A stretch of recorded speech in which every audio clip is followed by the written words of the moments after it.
Abueva Romeo balik sa Gilas daw. Yun ang naririnig natin kasi present yung sa ibang mga vloggers, no?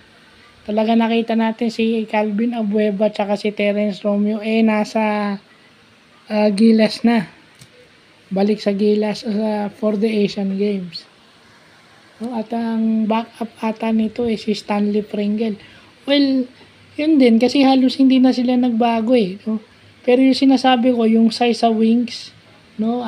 Nandiyan na si Perkins, si Oftana, diba? Si Perkins, tsaka si Brownlee, diba? Okay yung wings. Ang kailangan natin yung size sa number 3 position at saka ang maganda doon kapag lumabas o halimbawa humelp si Japet sa labas dahil kayang sumabay ni Japet sa gwardiya, kaya niyang bumantay ng gwardiya, may maiiwan to man the paint. Meron pa tayong ayun ba, balik Gilas din si Mo Tautua. So kailangan natin ng si Mo Tautua is about 6'8", diba? So pag lumabas si Japet, may Mo Tautua pa na pwedeng makapagpalitan ng mukha, pwede makakuha ng rebound. Tsaka imposible, tsaka ito si Mo Tautua kasi may shooting. Sana gumana yung shooting nito. Minsan siguro gagamitin ni Team Cone yung magkapalitan sa San Miguel kasi alam naman natin ang role, palitan lang si Junmar no? Kasi ang nun, pag pick and pop option si Moala Tautua, so yun lang yun. Plus yung inside game niya. Defensively, pag lumabas si Japet, nandun. Tautua, Brownlee, yung tao sa loob.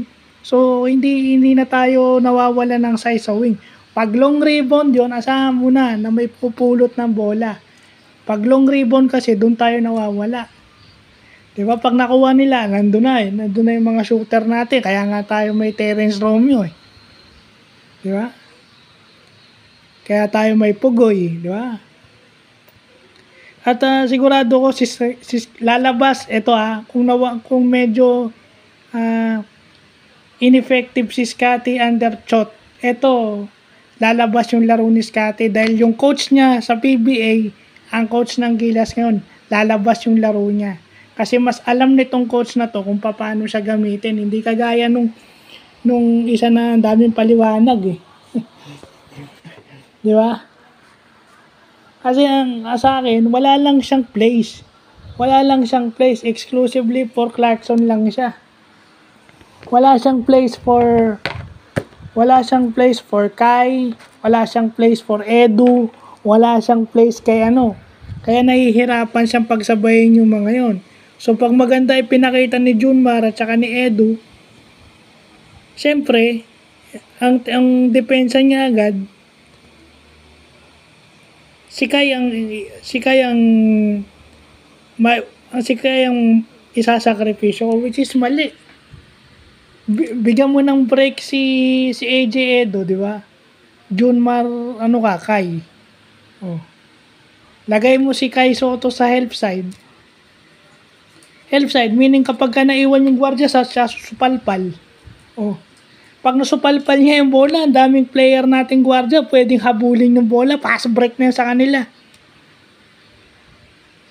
At saka hindi, nakita mo yung Brownlee, di ba? 41 points nung last game dito sa Jordan. Binuwat ni Brownlee yung Gilas. So, ibig sabihin, may Brownlee sila mas gagana yung chemistry.